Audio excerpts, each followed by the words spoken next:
Alguma vez você já se perguntou se seus esforços na vida realmente valem a pena? Pois bem, prepare-se para embarcar numa jornada onde cada pequeno passo tem seu valor imenso. Hoje vamos nos aprofundar em The Bhagavad Gita, um texto sagrado do hinduísmo que revela verdades profundas sobre a caminhada espiritual. No trecho em destaque, somos confrontados com uma mensagem poderosa. Neste caminho, o esforço nunca é em vão e não existe fracasso. Até mesmo um pequeno empenho em direção à consciência espiritual irá proteger você do maior medo. Essas palavras, encontradas no 2º capítulo, são como uma mão estendida aos que buscam um propósito mais profundo na própria existência. Neste primeiro ponto de reflexão, somos inspirados a entender que cada ação dedicada ao crescimento espiritual é como um escudo contra os temores e incertezas da vida. Imagine só, até mesmo a menor tentativa de se aproximar dessa verdade traz benefícios duradouros e impossíveis de serem desfeitos. E o que é esse maior medo? Poderia ser a morte, o desconhecido, talvez a ideia de não realizar o nosso potencial completo. A Bhagavad Gita nos ensina a olhar além desses temores, fortalecendo-nos com a promessa de que mesmo os esforços mais modestos em direção ao espiritual nos põem em um campo de proteção e significado. Esse conceito é um convite para o conteúdo do próprio Bhagavad Gita, mas sim uma menção a outras obras espirituais e filosóficas relacionadas, sendo elas Dhammapada e Upanishads. Parece mais uma referência bibliográfica ou um apontamento de série do que um texto relevante para dissecar e discutir em detalhe. Contudo, o conhecimento dessas obras pode enriquecer a compreensão da leitura do Bhagavad Gita. O Dhammapada, por exemplo, é uma das escrituras sagradas do budismo que apresenta uma coleção de ditos do Buda Gautama, focando na ética e na conduta moral. Já as Upanishads são uma parte dos textos sagrados do hinduísmo que discutem meditação, filosofia e conhecimento espiritual. Apesar de não nos aprofundarmos aqui, reconhecer a existência dessas outras obras pode nos ajudar a compreender melhor o Bhagavad Gita, pois todas elas dialogam com questões de espiritualidade e buscam promover um entendimento mais profundo sobre a vida, a conduta e o universo. Assim, continuamos nossa jornada de exploração do Bhagavad Gita, levando em mente esses trabalhos influentes que também exploram a essência da sabedoria e do conhecimento interior. Imaginem-se parados no campo de batalha, frente a frente com uma decisão que pode mudar tudo. Estamos explorando a essência do Bhagavad Gita, um texto atemporal que reside no núcleo do vasto oceano da sabedoria oriental. Traduzido e apresentado por Eknath Easwaran, estamos ingressando em uma jornada que não só nos leva a histórias e ensinamentos milenares, mas também a questionamentos que nos atingem de forma bastante pessoal. Neste capítulo, a atenção é voltada a como o texto foi baseado, formatado e o contexto encapsulado pela introdução do próprio Easwaran. Mesmo não entrando nos versos do Gita propriamente ditos, essa seção é fundamental para entender a complexidade e o cuidado envolvido na transmissão dessa sabedoria para o público contemporâneo. Easwaran realiza não apenas a tradução, mas também a desafiadora tarefa de capturar a essência dos ensinamentos e torná-los acessíveis e relevantes para nós, séculos após terem sido escritos. Preparar o terreno, elucidar complexidades culturais e entrelaçar a historicidade com as mensagens universais, Easwaran introduz a imortal sabedoria do Bhagavad Gita com a sensibilidade de um mestre que entende tanto o texto quanto o público moderno almejando consumi-lo. O que recebemos aqui é o pano de fundo, o subtexto que delineia o palco sobre o qual a dança de conselhos do Gita se desenrola. É o alicerce do conhecimento que nos possibilita captar as sutilezas de uma conversa entre um príncipe e seu mentor no limiar de um conflito que é tanto externo quanto interno. Isso é essencial em nossa companhia pelo Bhagavad Gita, pois compreender os porquês e os comos da tradução de Easwaran potencializa a riqueza de cada estrofe e cada diálogo que vamos explorar adiante. Resumindo, este pedaço convida o leitor a entrar com respeito e abertura mental na imensa profundidade do Bhagavad Gita, preparando-nos para os ensinamentos transformadores contidos nos capítulos seguintes. Continuemos então. Esta imersão profunda e introspectiva nas águas sagradas do conhecimento e da autorrealização que o Gita tão generosamente nos oferece. O trecho que temos diante de nós dá um panorama interessante sobre a instituição que se dedica a preservar o legado de uma figura central no estudo e na prática da espiritualidade. Eknath Easwaran. Fundado em 1961, o Blue Mountain Center of Meditation localiza-se na vibrante Berkeley, na Califórnia, e concentra seus esforços na não trivial missão de sustentar e disseminar o vasto manancial de sabedoria legado por Easwaran. Entender que a organização é sem fins lucrativos ressalta a pureza de suas intenções. Não é por lucro, mas pelo genuíno interesse em enriquecer vidas.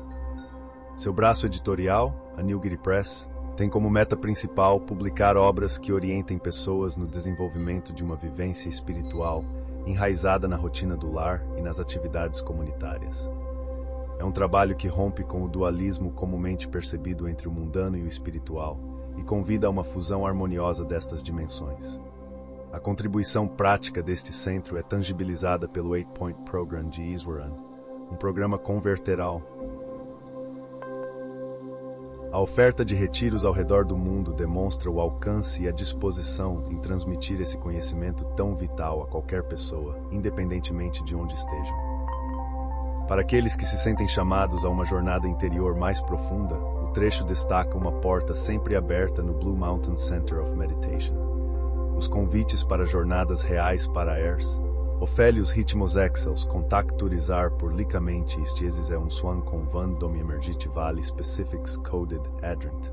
Um aspecto logístico, mas ainda assim essencial para promover a conexão entre o centro e aqueles que buscam o saber.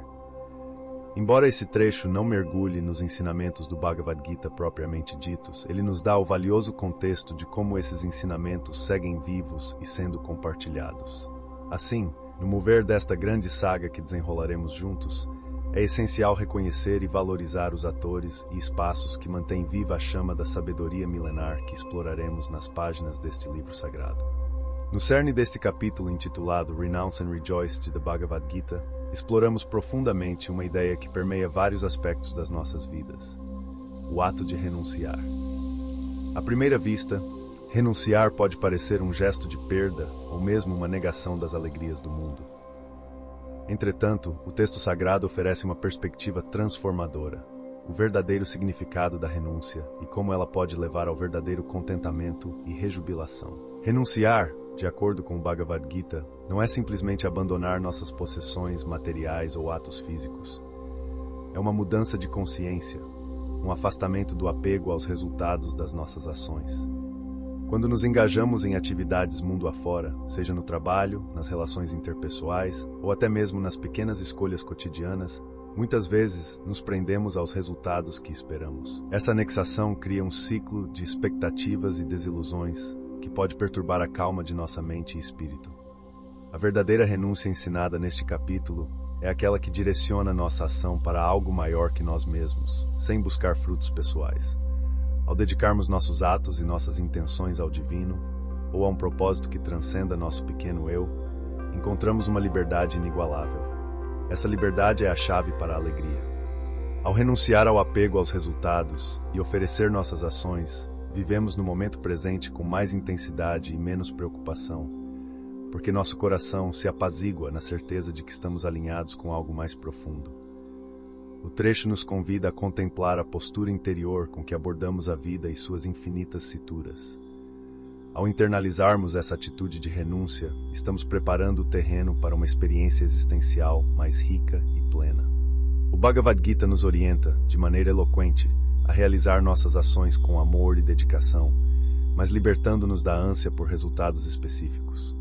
Assim, Renounce and Rejoice não é apenas um título ou um conceito, mas um caminho prático que podemos aprender e aplicar. É um convite para redefinirmos nossa relação com o mundo, fortalecendo a nossa habilidade de levar uma vida de verdadeira felicidade, independente das tempestades e bonanças que varrem as paisagens externas de nossa existência. Ao deixarmos ir os apegos e ansiedades pelo futuro, redescobrimos a capacidade natural de rejubilar-se com o simples ato de ser. Uma lição que, se amplamente adotada, pode se revelar uma fonte inexaurível de serenidade e êxtase. Como navegantes imersos na vastidão das palavras sábias do Bhagavad Gita, hoje desembrulhamos o tecido de conhecimento encontrado nos capítulos que tratam do amor, da relação entre o campo e quem o conhece, das forças que moldam a evolução e da grandiosa noção do Eu Supremo. E então exploramos os caminhos bifurcados entre o bem e o mal e o poder incomensurável da fé. Por fim, avistamos a liberdade através da renúncia, entendendo que para alcançar a libertação, deve-se abandonar os apegos mundanos. Imagine um campo vasto, não um de terra, mas um composto de tudo o que somos e tudo o que sentimos, nossas emoções, pensamentos e experiências. No coração deste campo reside o nosso núcleo, o knower, o conhecedor que observa, absorve e compreende. A interação entre o campo e o knower é uma dança divina que ilustra a nossa jornada em direção à autorrealização. Neste perscrutar dos sentidos e do espírito, somos apresentados às forças motrizes da vida, aquelas energias primordiais que empurram a humanidade para a frente, impulsionando-nos através do tempo e do espaço, moldando a nossa evolução pessoal e coletiva. São elas que sussurram para escolhermos entre a luz e a sombra, entre o atalho de gratificação instantânea e o caminho longo da virtude. À medida que nos movemos entre essas forças, descobrimos o Eu Supremo, o Atma, que reside em cada um de nós, a centelha divina que é simultaneamente parte de algo infinitamente maior e ainda assim singular em sua existência. É a nossa conexão mais verdadeira com o cosmos e o objetivo final de toda a jornada espiritual. Na bifurcação da estrada, somos apresentados a dois caminhos, um repleto de luz, amor e verdade, e o outro envolto nas sombras da ignorância e do egoísmo. Cada escolha que fazemos nos posiciona firmemente em uma dessas vias, e é aqui que o poder da fé entra, como uma lanterna a iluminar o caminho, assumindo formas variadas, mas com um poder comum de moldar as nossas experiências e determinar a natureza da nossa viagem. Ao contemplarmos a jornada, nos deparamos com o conceito libertador da renúncia. Não se trata de meramente deixar de lado nossas posses, mas sim renunciar ao apego, às amarras que nos prendem ao efêmero e nos impedem de voar em direção ao eterno, aquela liberdade que ultrapassa a compreensão material e nos vincula ao divino.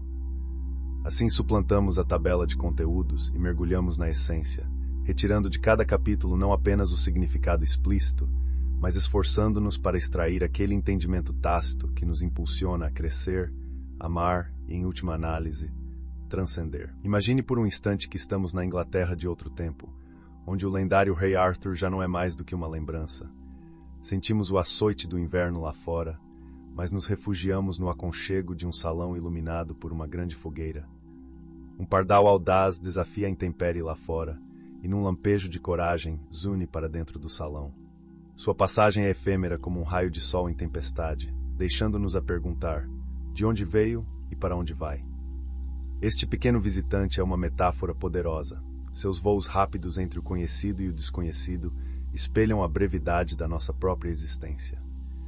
A maioria de nós vive amparada pelas sensações do mundo que conhecemos, mas a curiosidade sobre o que existe além invade raramente nossas mentes. Esta inquietação desperta em alguns poucos aventureiros de espírito que não se satisfazem em apenas contemplar o calor da lareira. Será que há algo fora desta realidade palpável que vale a pena explorar? Aqui se invoca a ideia de que, assim como a vida dos pardais, a nossa existência é rápida e o que há depois é mistério. É essa curiosidade pelo ignoto que tem motivado exploradores ao longo dos séculos a sair da segurança e aventurar-se no vasto e desconhecido mundo espiritual. Assim, o trecho captura essa eterna dança entre o conforto e a curiosidade que caracteriza a nossa jornada humana e que é profundamente explorada no texto sagrado da Bhagavad Gita. A história contada por Beda, o Venerável, desenha um paralelo conosco hoje, pois nos incita a refletir se devemos nos contentar em apenas ser espectadores da luz ou se atrevemos a ser pardais em busca de um real entendimento sobre o vasto tudo que nos rodeia. E é essa reflexão que nos guia através deste poderoso texto, com suas mensagens espirituais e lições profundas sobre a existência. Estamos no primeiro degrau de uma escada que nos conduz a profundezas maiores e nos convida a explorar o sentido verdadeiro do que é viver. Continuemos essa jornada de descoberta na próxima parte do nosso estudo de The Bhagavad Gita. Imaginem-se diante de um grande precipício, aquele que nos separa do conhecido e do infinitamente misterioso. O que vocês sentiriam?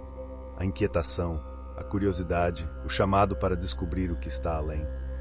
É esse ímpeto que move os exploradores de consciência, aqueles que não só buscam saber o desconhecido, mas também compreender quem é o conhecedor.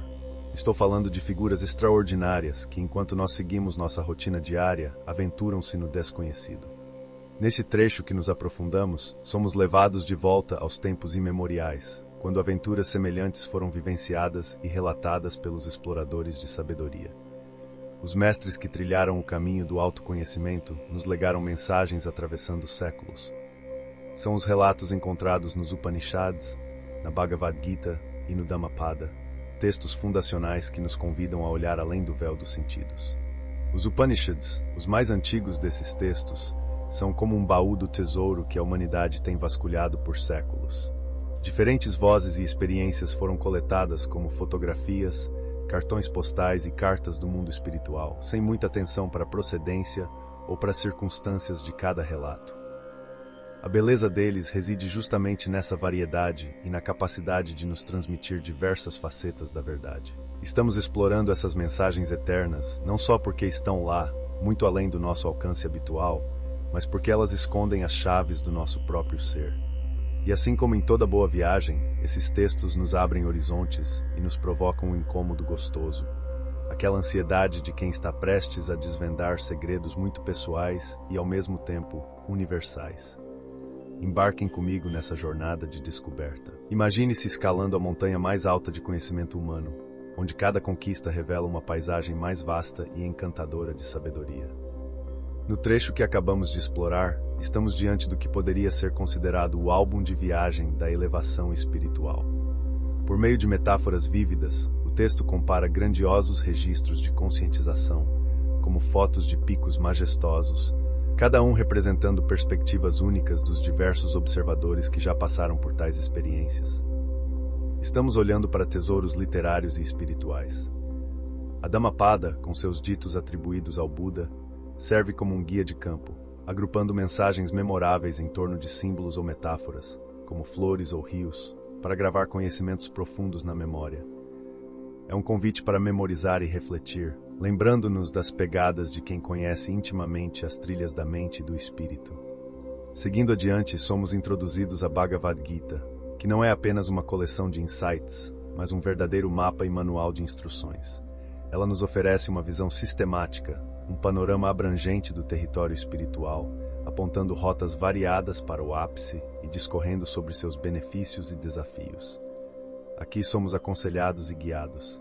É como ter um compasso que não apenas aponta a direção, mas também sugere o caminho, cuidados e desvios que devemos adotar ou evitar. Esse canto de sereia literário nos lembra que percorrer essa jornada é nosso destino como seres humanos. Tudo mais é secundário. Lúcidos e encorajados, somos convidados a iniciar a nossa própria expedicação interna. E assim, seguimos em frente, trecho a trecho, guiados por essas instruções milenares. Mantenhamos o olhar firme na rota que se desdobra à nossa frente, valorizando cada passo dessa jornada inerente à nossa existência. Imagine-se numa trilha sinuosa, a caminhada é desafiadora e a paisagem muda a cada curva. Você se sente perdido? O trecho que exploramos hoje de The Bhagavad Gita não é apenas uma leitura, mas um farol que busca iluminar o percurso de cada um de nós. Aqui somos instigados a questionar: como podemos viver de forma eficaz em um mundo onde os ventos sopram a mudança a cada instante? A mensagem que nos é revelada é intensamente pessoal e ao mesmo tempo universal, atravessando milhares de anos para tocar nossos corações. A Gita nos fala como um amigo íntimo, pronto para nos guiar pelos desafios cotidianos, assim como fez com grandes líderes como Mahatma Gandhi. Ela nos encoraja a olhar além da escuridão aparente trazida pelos nossos sentidos. Nesse escuro divino, existe uma luz própria que só enxergamos quando nossos olhos se ajustam à verdadeira topografia da consciência. A partir daí, descobrimos que não somos feitos para viver confinados. Não, meus amigos. Somos exploradores por natureza, destinados a ultrapassar os limites do que acreditávamos ser nosso potencial como seres humanos. A Gita é enfática ao declarar que o mundo sensorial é apenas o início de nossa jornada. Além disso, há uma vastidão de consciência à espera de ser descoberta, e é onde verdadeiramente pertencemos. Essa expansão da consciência é nosso lar natural, e é um convite para vivermos tão confortáveis nessa dimensão quanto no mundo físico que tocamos e vemos. Essa mensagem vibrante fala através dos séculos e ressoa conosco hoje, assim como fez com aqueles para quem a Gita foi originalmente escrita. Ela nos lembra que são os espíritos afinados com essa busca que dela retirarão grande proveito. E é pensando neles que essa sabedoria milenar segue sendo compartilhada até os nossos dias. E aqui estamos nós, participando dessa cadeia de transmissão, olhando para as estrelas espirituais que nos orientam em nossa própria trilha. Imagine por um momento que estamos em meio a uma conversa profunda sobre as grandes questões da vida, aquelas que nos mantêm acordados à noite, buscando por sentido e orientação. Agora sinta o peso de um texto ancestral que ressoa através das gerações, ecoando verdades do passado em nossa modernidade frenética. Estou falando do Bhagavad Gita, um guia intemporal ensinando através dos séculos. Mergulhamos agora em um momento crucial, ainda em nossa primeira parte, onde a tradução precisa ganhar forma. Temos alguém que imbuiu em si a convicção de que as mensagens do Bhagavad Gita merecem ser escutadas não apenas nos dias de antigamente, mas sim hoje, tocando a sensibilidade de quem está à procura. Há algo especial neste trecho, uma dedicação do tradutor que reconhece o valor profundo do texto e deseja ardorosamente que ele alcance e impacte mesmo que seja apenas um pequeno número de pessoas.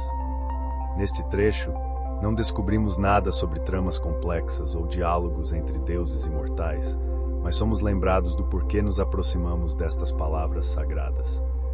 Se pelo menos um punhado de leitores encontrar refúgio, inspiração ou direção de vida na tradução cuidadosa destas páginas, então, de acordo com o tradutor, o propósito se completa. Com isso em mente, o Bhagavad Gita não é apenas uma leitura, mas um encontro, quase uma conversa íntima entre o leitor e milênios de sabedoria. É a ponte entre o passado e o presente, que nos permite tocar a essência do conhecimento humano e percorrer um caminho de entendimento profundo. Continuamos juntos nessa jornada para desvelar os próximos ensinamentos que este livro tem para nos oferecer.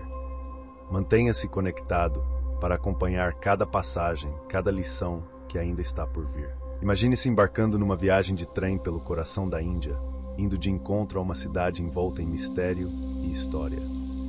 Essa é a experiência que nos leva a entender a magnífica tapeçaria de um dos textos mais sagrados e influentes da Índia, o Bhagavad Gita, situado no epicentro do vasto épico Mahabharata, cujos ecos ressoam na vastidão de sua riqueza literária e significado espiritual. Ao se aproximar de Kurukshetra, o viajante de quem falamos sente a efervescência e o frisson a bordo do trem. A razão para tanta agitação é que Kurukshetra não é apenas uma parada na linha férrea, é o cenário de um conflito monumental, onde se desenrolou a batalha climática da saga Mahabharata. Uma batalha que, embora remonta a mais de 3.000 anos, é tão intrinsecamente atual que poderia caber na era nuclear, tanto quanto se inseriu nos anais da história indiana. O Mahabharata não é simplesmente rótulo de uma grande obra. É uma literatura em perspectiva completa, rivalizando em amplitude, profundidade e personificação com as grandes obras de ficção mundiais. Algo na escala de toda a literatura grega ou as peças de Shakespeare. Aqui nos deparamos com a narrativa que sustenta toda uma cultura, onde as personagens são conhecidas pelos indianos como se fossem parte da própria família, cada qual com suas camadas de desafios, várias falhas e virtudes. Este é o começo da nossa jornada pelo Bhagavad Gita, onde cada palavra transmite uma lição vital. Cada diálogo é uma chave para compreender os grandes temas da existência humana. Mantendo essa riqueza de contexto em mente, mergulharemos em cada página deste texto sagrado, descobrindo as lições que moldaram pensadores e conscientes ao longo dos séculos. Continuemos essa viagem, absorvendo não apenas um livro, mas o espírito de uma cultura inteira através de suas páginas sagradas. Como pode um campo de batalha de tempos ancestrais inserir verdades profundas que ainda ressoam em nossas vidas hoje? Observemos o poder da Bhagavad Gita, um tesouro da sabedoria indiana que transcende tempo e cultura. Este texto, que já foi apenas um recital familiar sem muito significado especial, revelou-se após encontros e estudos como a joia mais preciosa da Índia, compartilhada com o mundo. A Bhagavad Gita não é uma obra comum, é uma narrativa poética entrelaçada com ensinamentos místicos profundos. E não pense que isso é algo distante de nós. Sua força está na capacidade de tocar qualquer pessoa, de qualquer lugar ou situação, e se faz imediata, como é o Sermão da Montanha para as muitas culturas que a leem. Sua tradução transbordou as barreiras de idiomas, e a reflexão sobre seus versos supera em número a de outros escritos sagrados. E o palco para essa sabedoria, como podemos esquecer? Um campo de batalha de outra era, teatro de uma guerra arrasadora que durou exatos 18 dias, tão repleto de estrondos e clamor que quase todos os guerreiros tombaram. Hoje, apenas uma lembrança de paz persiste, mas os ecos desse confronto reverberam nas palavras plenas de poesia e verdade que a Gita nos oferece. Amigos, quando descemos do trem cotidiano de nossas vidas e vagamos pelos campos de batalha de nossos desafios diários, trazemos com a gente esses ensinamentos que moldam nossa jornada, iluminam nossa mente e guiam nossa conduta no dia a dia. A Bhagavad Gita, mais do que um texto antigo, é um convite contínuo para refletirmos sobre as grandes verdades da nossa existência. Neste trecho inspirador do Bhagavad Gita, somos transportados diretamente para o local de uma das mais míticas batalhas da história espiritual da Índia, um palco poderoso para sugestões profundas contidas na obra. Não é apenas uma paisagem, mas o pano de fundo de um confronto muito mais grandioso. O conflito interno, a batalha pela autorrealização e pelo domínio próprio que cada um de nós enfrenta no decorrer da vida. A comparação do narrador inclui a emoção de Heinrich Schliemann ao descobrir Troia, enfatizando a reverência histórica e cultural pelo cenário do Gita. Revela-se então um eloquente paralelo entre a busca externa por terras antigas e a jornada interna pelo autoconhecimento expressa no Gita. O campo de batalha é real, sim, mas é também uma metáfora de BPM escolhido para a discussão imortal sobre a alma humana e seu eterno conflito interior. Historicamente falando, o contexto do Bhagavad Gita se assemelha ao da Ilíada, indicando que grandes épicos muitas vezes mergulham suas raízes em eventos reais, porém adornados com o brilho do mito e da tradição. Assim como a cidade de Dvaraka, cujas escavações trouxeram à superfície indícios do passado citado no Mahabharata, o épico que contém o Gita, a narrativa presente nesse trecho sugere uma ponte entre história e mitologia, entre a jornada humana tangível e a sublime busca espiritual. Avançando mais de apenas 5 séculos antes do início dos vestígios da história gravada, esse trecho nos convida a contemplar não somente a grandiosidade do passado, mas também a imensa profundidade da jornada interior que o Bhagavad Gita propõe como parte essencial da experiência humana. Embarquem na máquina do tempo conosco, enquanto desvendamos as origens ancestrais da tradição hindu. Quando pensamos na Índia, quase que automaticamente a palavra Aryan se destaca, uma referência à migração de tribos que, vindas da região do Mar Cáspio e das montanhas Hindu Kush, trouxeram consigo não apenas o protótipo da língua sânscrita, mas um baú trazendo inúmeros elementos de fé e cultura que até hoje permeiam as tradições hindus. Imagem essa que nos remete em torno de 1500 a.C., ao pensarmos no Rig Veda, o mais antigo dos escritos sagrados do hinduísmo. Mas olhando ainda mais fundo nas páginas da história, descobrimos que o verdejante terreno da fé indiana brotou de raízes muito mais profundas. É fascinante como, ao ingressarem na vastidão do subcontinente indiano, os arianos se depararam com uma civilização tão cheia de vigor às margens do rio Indo, datada por especialistas desde 3000 a.C. Essa civilização não apenas era contemporânea aos grandes construtores de pirâmides do Nilo, mas também compartilhavam um nível similar de avanço tecnológico. Esse povo do Indo, com habilidades magníficas no trabalho de metais como cobre e bronze, não estava atrás em termos de inovação e comércio. Eles desenvolveram sistemas de produção padrão em artesanato e indústrias, realizaram comércio pela terra e mar com culturas tão distantes quanto a Mesopotâmia, e construíram cidades visivelmente avançadas, com redes de suprimento de água e sistemas de saneamento público que só encontrariam paralelos séculos mais tarde com os romanos. E havia indícios de que usavam um sistema de medidas decimal. As surpresas, no entanto, não se limitavam às habilidades tecnológicas. Imagens encontradas sugerem que Shiva, representado como Yogeshvara, o senhor do yoga, estava presente na espiritualidade dessa antiga população, indicando que a prática da meditação talvez fosse parte da rotina 1000 anos antes mesmo dos Vedas serem transmitidos de geração para geração pela via do conhecimento oral. É quase como desvendar uma camada oculta do conhecimento espiritual que se entrelaça com o cotidiano progressista dessa antiga civilização. E assim, entre rituais e inovações, deparamo-nos com um elo impressionante e revelador da herança cultural e espiritual que formou a espinha dorsal da Índia que conhecemos hoje. Isso nos mostra o quão complexa e rica é a história de uma nação, e como as camadas do tempo nos revelam passados quase esquecidos, onde ciência e espiritualidade andavam juntas. Imagine que temos à frente um mapa ancestral, composto não de territórios e fronteiras, mas de perguntas e descobertas humanas mais íntimas e profundas. Hoje estamos aqui para explorar uma das ciências mais antigas e revolucionárias que a Índia antiga nos legou, a Brahma Vidya, muitas vezes chamada de ciência suprema. Vou lhes contar sobre esse conhecimento fascinante e como ele revela um universo interior tão vasto quanto palpável aos olhos.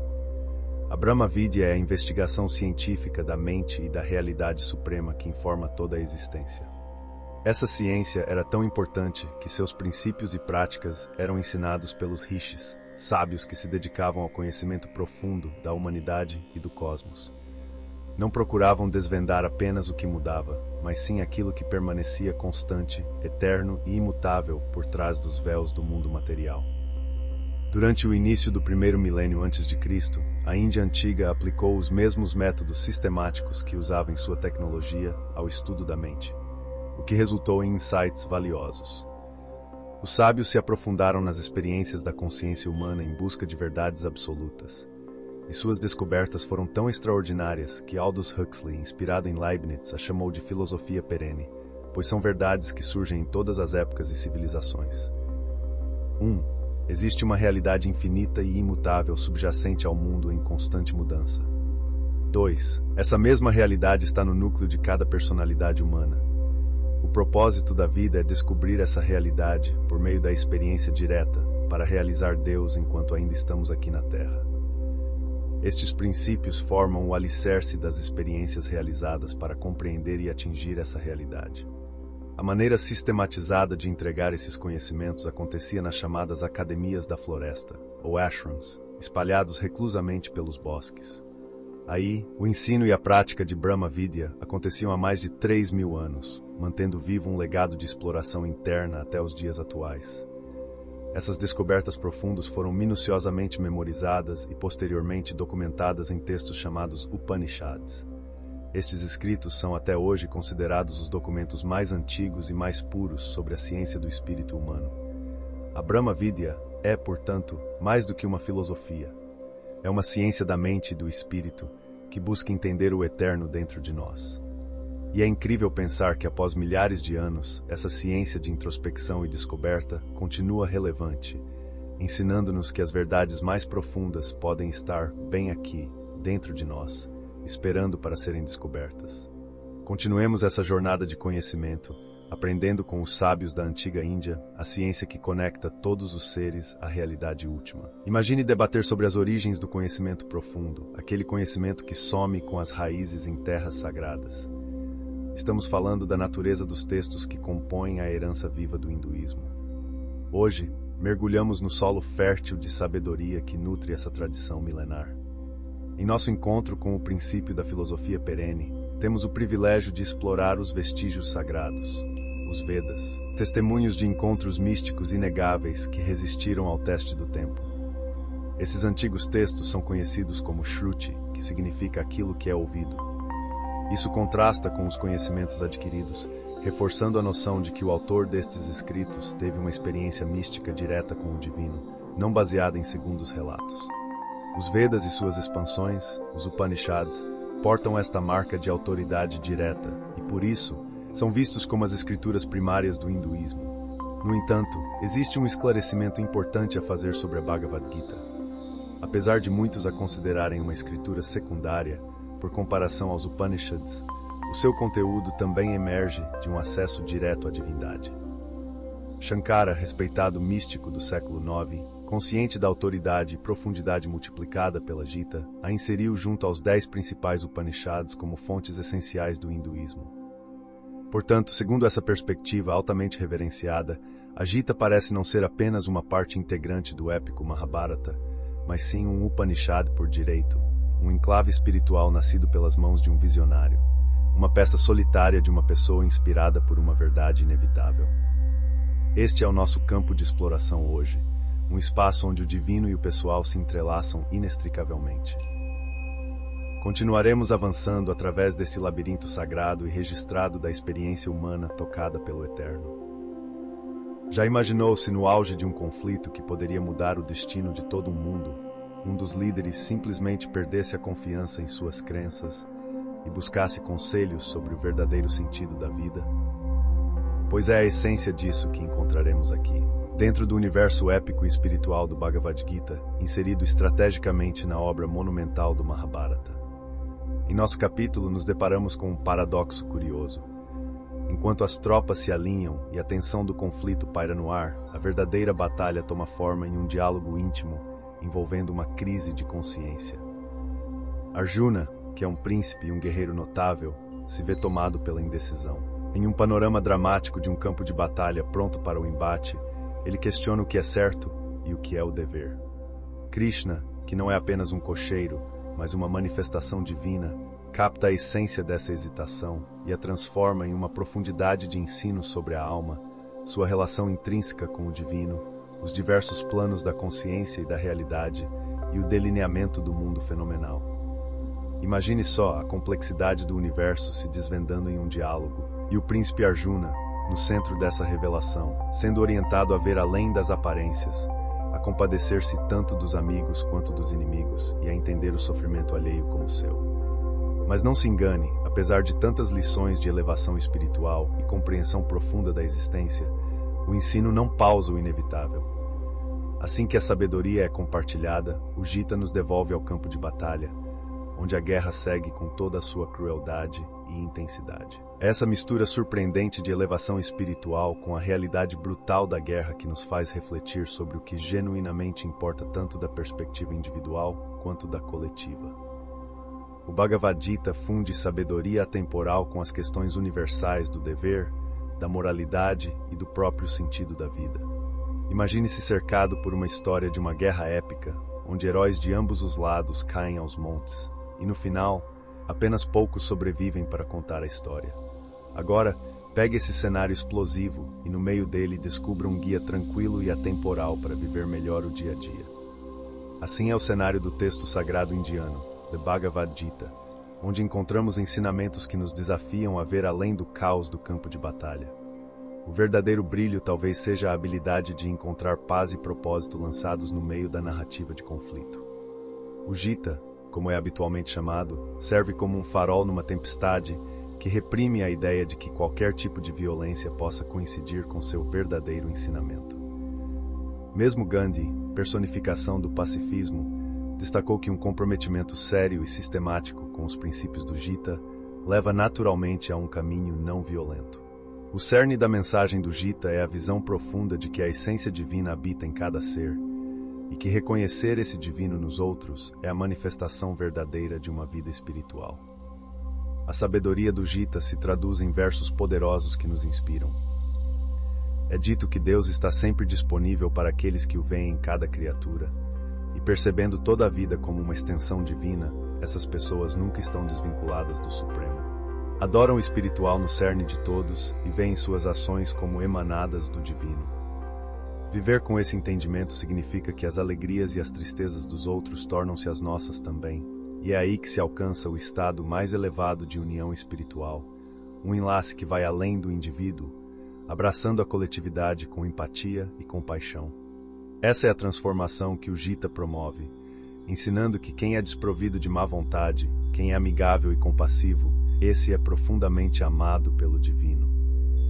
No capítulo de hoje, essas lições de The Bhagavad Gita nos lembram de uma espiritualidade prática que transcende eras e conflitos, nos guiando a enxergar uma centelha única de divindade em todas as formas de vida e agir de acordo com esse reconhecimento profundo. Observe ao seu redor, reconheça essa centelha e deixe que isso o conduza às escolhas de vida que você faz.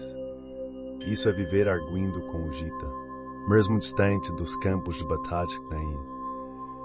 E mantendo-nos correndo em nós existe uma raptors, um conforto entre luz e escuridão.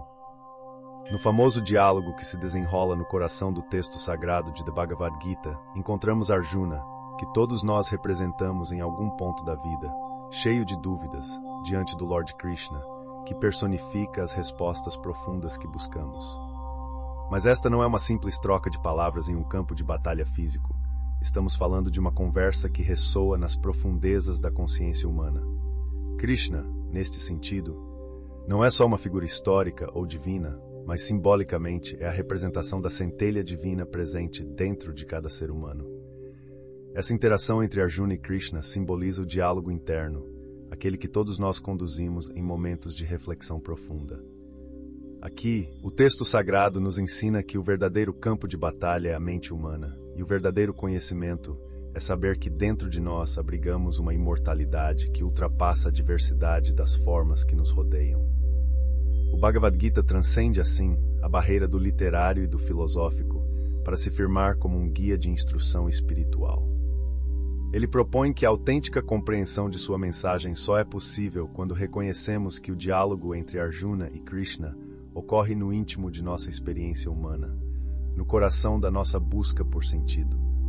Portanto, o Gita nos oferece uma chave para esse entendimento, o de que esse diálogo ocorre nas profundezas da consciência e que Krishna é esse aspecto divino que habita na essência de nossa personalidade humana, não um ente externo.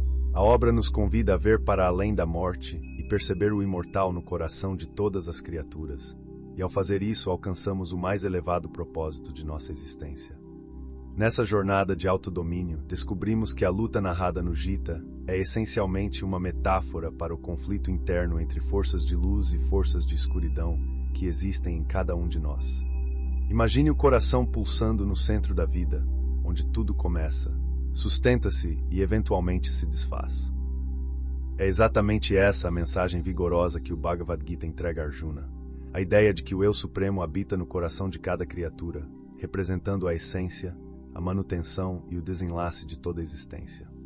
Aqui o Gita condensa, com suma maestria, as perspectivas avançadas das Upanishads, antigos textos filosóficos indianos, convertendo-se em um guia prático, não apenas de especulação filosófica, mas de ação humana cotidiana.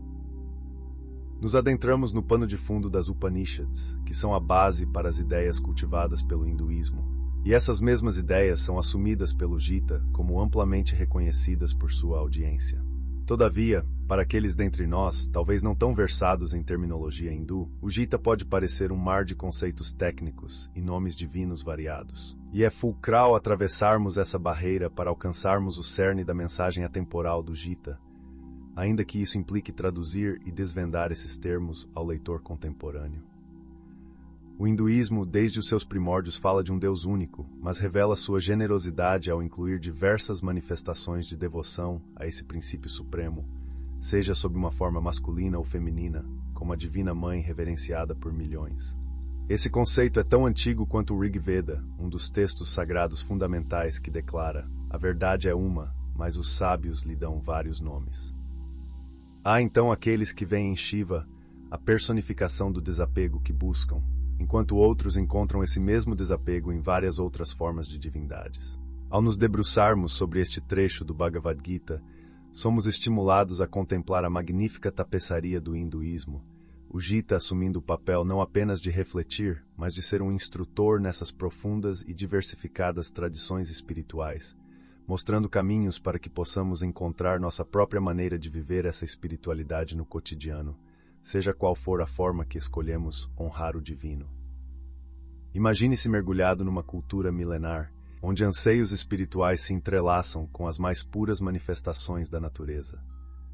Estamos falando do Bhagavad Gita, um texto sagrado que nos convida a explorar a relação profunda entre o divino e o humano. Em sua essência, o Gita sugere uma vida de prazeres inocentes, desde que estejamos a serviço de nossos semelhantes. Aqui vemos Krishna como a encarnação ideal desses propósitos, proporcionando aos devotos um foco para seu amor e um ideal inspirador. No entanto, o Bhagavad Gita traz uma lição poderosa. Qualquer forma de adoração direciona-se a uma manifestação do mesmo Deus único.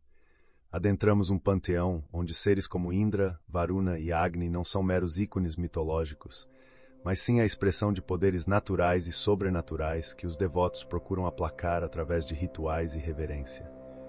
E aqui chegamos ao cerne de uma sabedoria ainda mais profunda, inscrita nas páginas dos Upanishads. Eles nos oferecem vislumbres de experiências místicas, sequências quase que caóticas de revelações divinas. Os Upanishads destilam a essência mais pura do misticismo, revelando um universo onde Atman e Brahman, o self individual e a realidade absoluta, são profundamente entrelaçados. Portanto, ao nos aproximarmos do Bhagavad Gita e dos Upanishads, não estamos simplesmente folheando livros. Estamos nos adentrando em um universo onde cada elemento da criação se revela como uma partícula divina, conduzindo-nos assim por uma jornada onde o objetivo último é a desvelação da conexão íntima entre o indivíduo e o absoluto. Imaginem só que dentro de nós e do universo existe um núcleo divino, um princípio que vai além de toda a mudança e turbulência do mundo físico. Hoje quero levar vocês numa viagem pelas páginas da sabedoria milenar, direto into the essence das escrituras sagradas da Índia. Vamos entender a visão dos rishis, as mentes sábias que compuseram os Upanishads, sobre a realidade última.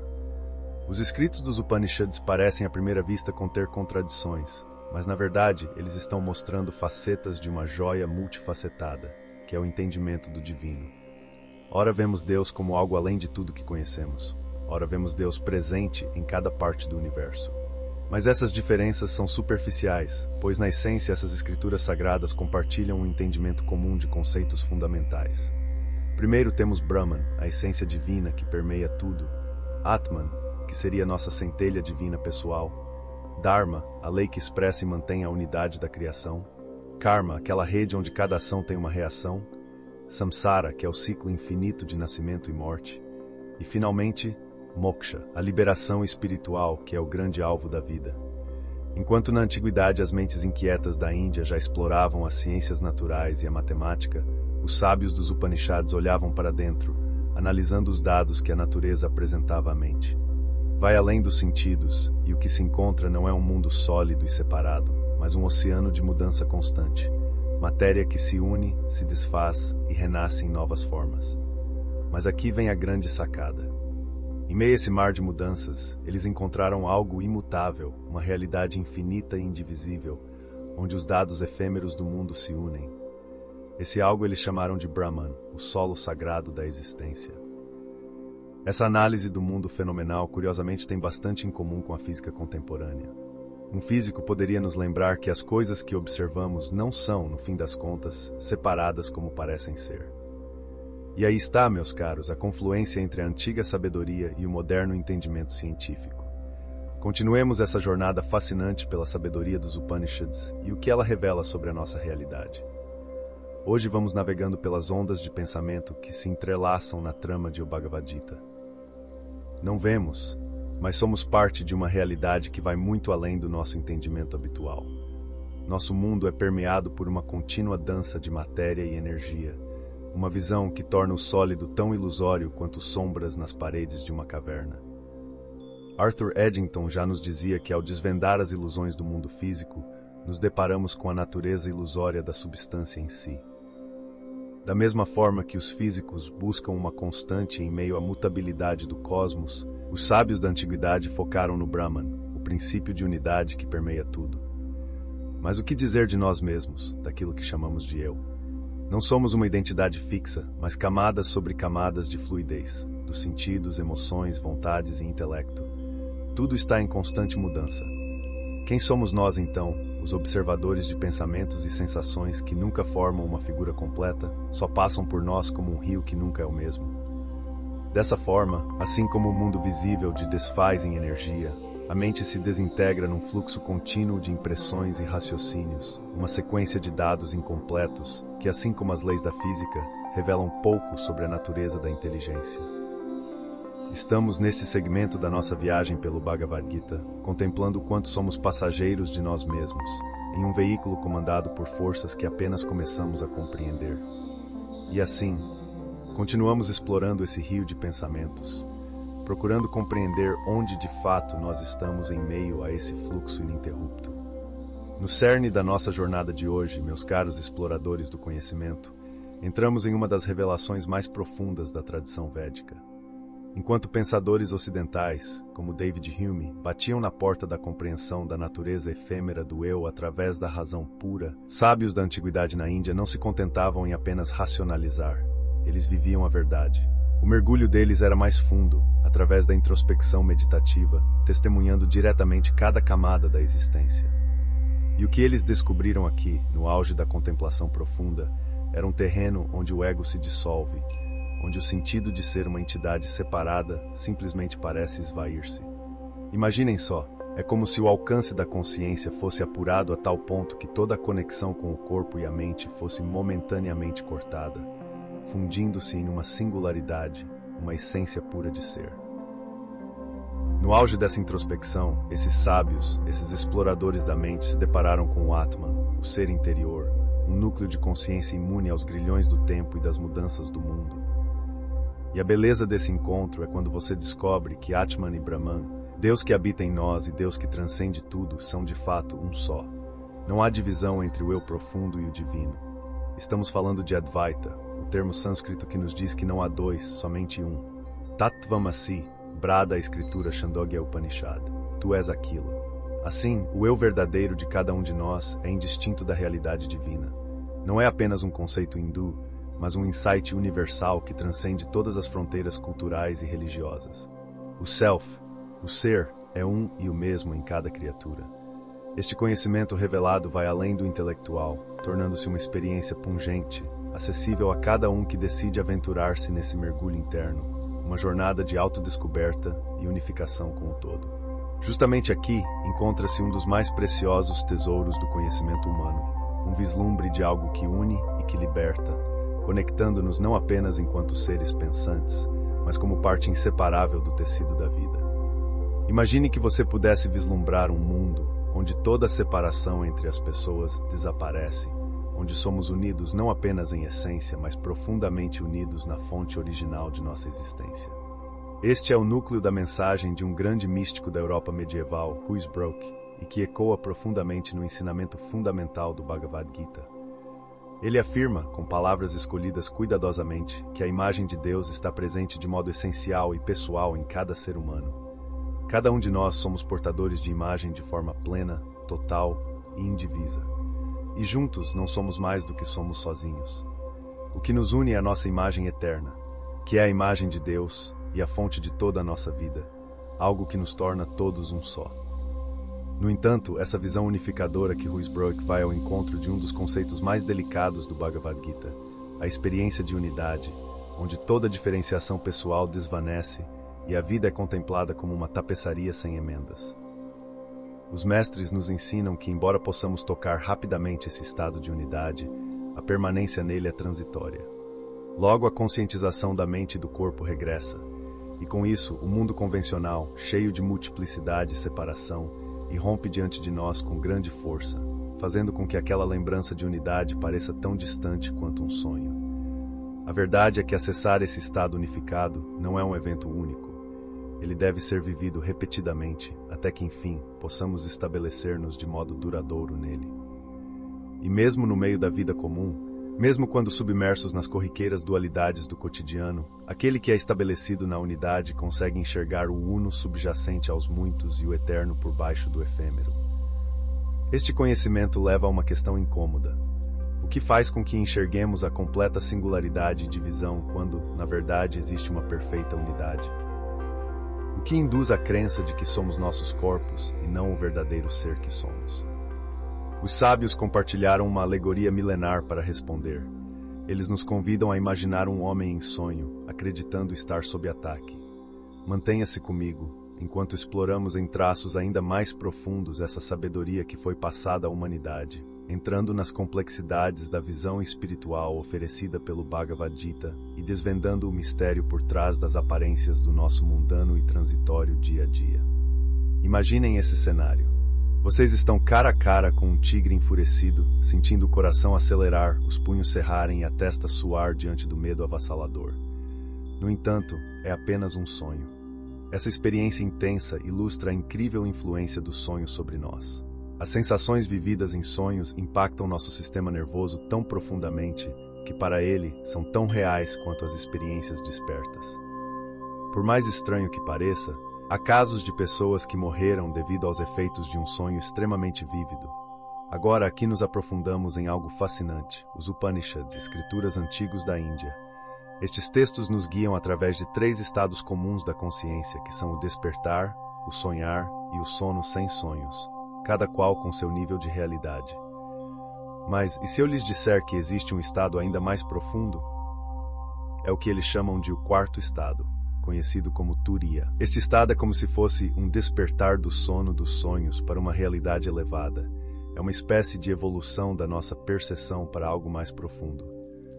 Os sábios vão ainda mais além e chamam o sonho da vida desperta, onde acreditamos estar separados e apenas existir fisicamente, de uma expressão curiosa, Maya. Esta palavra, tradicionalmente associada à magia ou ao poder de um deus, é usada no Bhagavad Gita para descrever a força criativa divina, essa energia primordial que faz a unidade parecer um mundo separado e incontável que percebemos, cada coisa com um nome e forma. Então, neste momento especial de nossa leitura, contemplamos essa mind-bending noção, que tudo o que nós entendemos como separado, com forma e identidade próprias, pode ser apenas uma ilusão hábil, uma tapeçaria tecida com maestria pelos poderes do divino. E o desafio intrigante é conceber a possibilidade de acordarmos para uma realidade maior, muito além do alcance das nossas sensações ordinárias. É para refletir o quanto da nossa percepção diária confundimos com a realidade absoluta. Convido todos a absorver essa profunda mensagem e refletir sobre esses conceitos, enquanto continuamos a explorar as camadas subsequentes de sabedoria encerradas nesse texto milenar. Afinal, o que mais podemos descobrir sobre a verdadeira natureza de nossa existência e a realidade que nos rodeia? Quando mergulhamos na profundidade de textos milenares como o Bhagavad Gita, encontramos ecos que ressoam até o nosso tempo contemporâneo. Hoje, quero levá-los por um caminho que os antigos filósofos exploraram para discutir a Maya. Essa ideia complexa costuma ser traduzida como ilusão, mas a verdade é que ela vai muito além. Maya é o véu que entrelaça a mente humana, fazendo haver a multiplicidade e a diversidade onde existe, na verdade, uma unidade indivisível. É esse ponto que nos convida a refletir. Imaginem a mente como uma lente que observa o mundo, e ao observar, captura apenas as imagens fragmentadas pela sua própria estrutura. É como olhar através de um caleidoscópio e acreditar que as formas e cores que mudam a cada giro compõem toda a existência. Essa exploração nos indica que o que experienciamos como objetos separados, era, espaço e causa e efeito, são condições da nossa percepção, não necessariamente a realidade final. Pensem no sonho. Quando sonhamos, tudo parece bastante real. A ironia, amigos, é que ao despertar, percebemos que aquela realidade era ilusória. Da mesma maneira, quando vivemos presos às percepções da mente, acreditamos na separação e na transitoriedade como a última palavra da existência. Agora vejamos. Ao transcender a mente, há uma revelação. Os antigos chamavam de Turiya, o 4º estado da consciência, onde as dualidades se desvanecem. Aí, a verdadeira natureza das coisas surge, não como multiplicidade, mas como a singularidade imutável. E aqui vale a pena abrir um parêntese para a física moderna, que nos ensina algo semelhante. Em escala subatômica, objetos e fenômenos considerados separados dissolvem-se num fluxo de energia contínuo. Afinal, o mundo do nome e da forma existe assim para nós porque são condições da nossa percepção. Portanto, a grande ilusão não é o mundo dos sentidos em si, esse é real dentro de sua própria natureza. A verdadeira ilusão é a sensação de separação que nos leva a enxergar fragmentos onde há, na verdade, uma interconexão. A mensagem final é tão simples quanto transformadora. Nós contemplamos o que somos e somos o que contemplamos. Ao mirarmos a unidade com os instrumentos da mente, a vemos como diversidade. Ao superarmos a mente, encontramos uma compreensão mais elevada e atemporal. Isso nos faz refletir sobre quanto da nossa percebida realidade é realmente moldada por nossas percepções internas e condicionamentos. Em nossa jornada pelo coração do Bhagavad Gita, encontramos a sabedoria que questiona as fronteiras da nossa percepção cotidiana. Corremos atrás do sentido maior de existir, um entendimento que se esconde nas sombras da Maya, a ilusão que molda a nossa realidade. Mas como nos libertar desta rede que nos prende à superficialidade da vida? A resposta encontrada nos ensinamentos milenares desse texto sagrado é a prática de yoga. Não pense na yoga apenas como posturas físicas. Aqui, ela é elevada ao ato de unir. Unir o quê, você pode perguntar? Unir a nossa natureza efêmera, o que pensamos ser, ao eterno, ao atemporal e ao divino. É o ato de yuj, ou seja, juntar o que parece separado, a nossa consciência com a consciência universal. O ponto culminante da prática de yoga proposta pelo Bhagavad Gita é o estado de Samadhi. Esse é um estado que vai além do que chamamos de experiência, porque ultrapassa as amarras de nossa visão fragmentada do mundo. Entra-se num campo de conhecimento além do condicionamento de Maya, além do tempo, do espaço e da causalidade. Quando chegamos a esse patamar, descobrimos que, no fundo, erros aplicativos da realidade nos fazem acreditar que somos meras criaturas físicas, mas na realidade somos o Atman, o Eu superior, e jamais separados do divino. Ao abraçarmos essa verdade, compreendemos que a morte do corpo é insignificante comparada à continuidade do Self. O temor da morte se vai, pois entendemos que o ser, a existência verdadeira, não perece com o fim do corpo físico. O Bhagavad Gita proclama que, ao chegarmos a este entendimento, conquistamos a maior realização que a vida pode oferecer.